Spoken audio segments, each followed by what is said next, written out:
अस्सलामु अलैकुम रहमतुल्लाहि व बरकातहू। मेरे भाई और दोस्तों,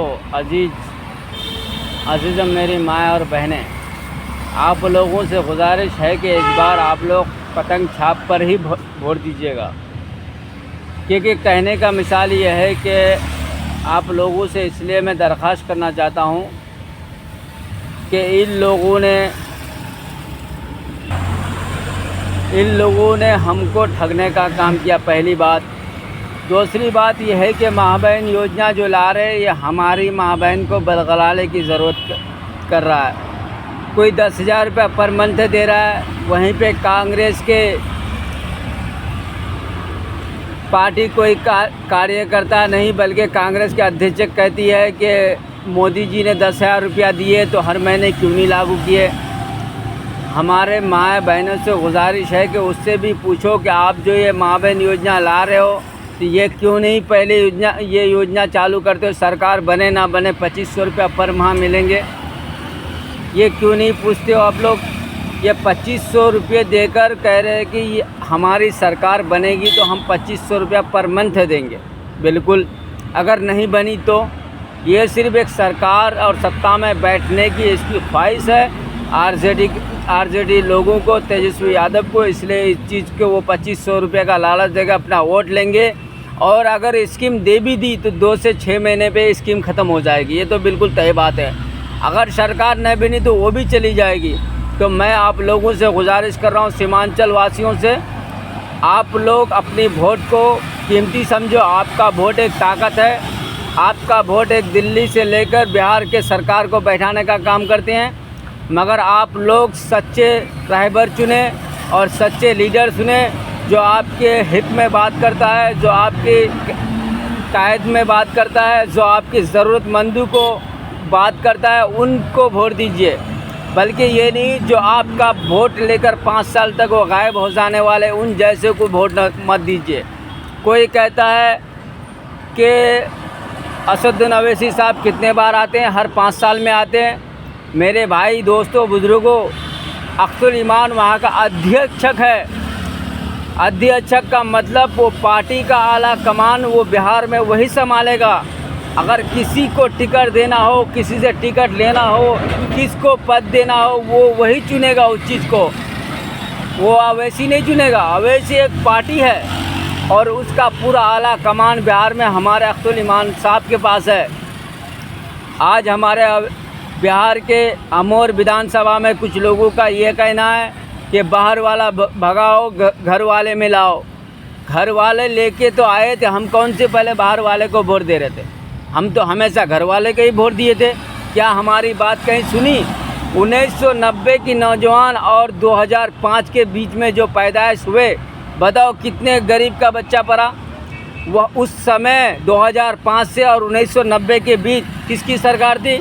वही लालू प्रसाद यादव जी की, उसी की सरकार थी। क्या दिया हमको?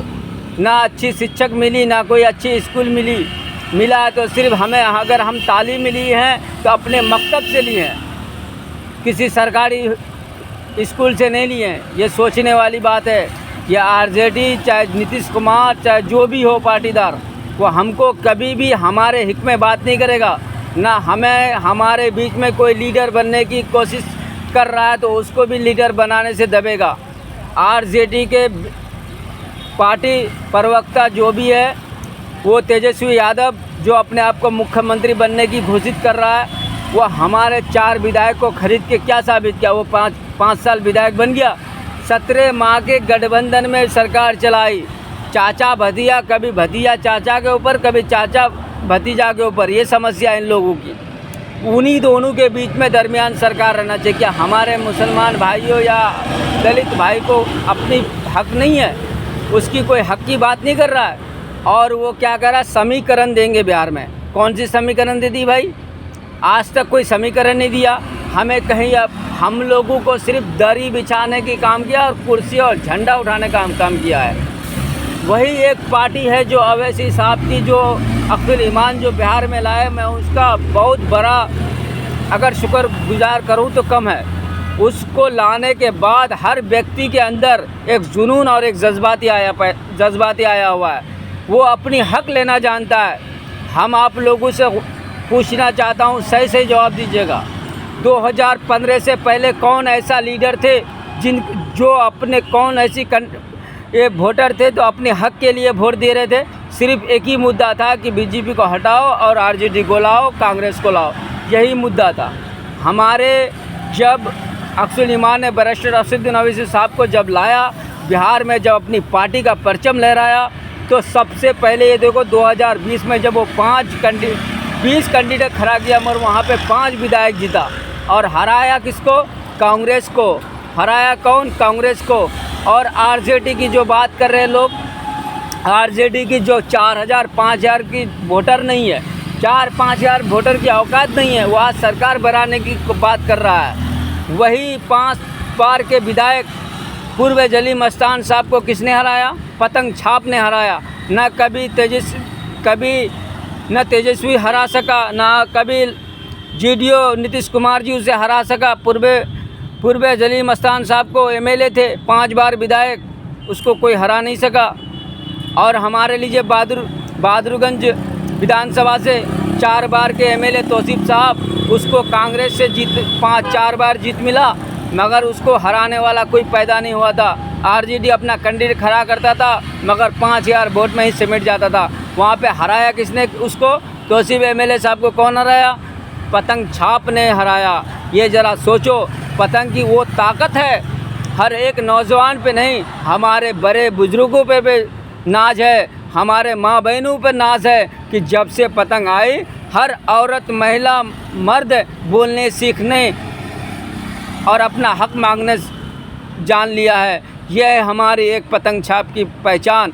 और पतंग जब से है और आने वाला जब तक रहेगा, आने वाला हर एक व्यक्ति उनके लिए दीवाना नहीं, दीवानापन होगा। मेरे भाइयों, बुजुर्गों, दोस्तों, आप लोगों से गुजारिश है कि आप अपनी वोट को कीमत समझें। आपकी एक वोट बहुत बड़ी कीमत है। तो इस बार सीमांचल में 24 सीट लाने की जिम्मेदारी हर एक व्यक्ति पर है।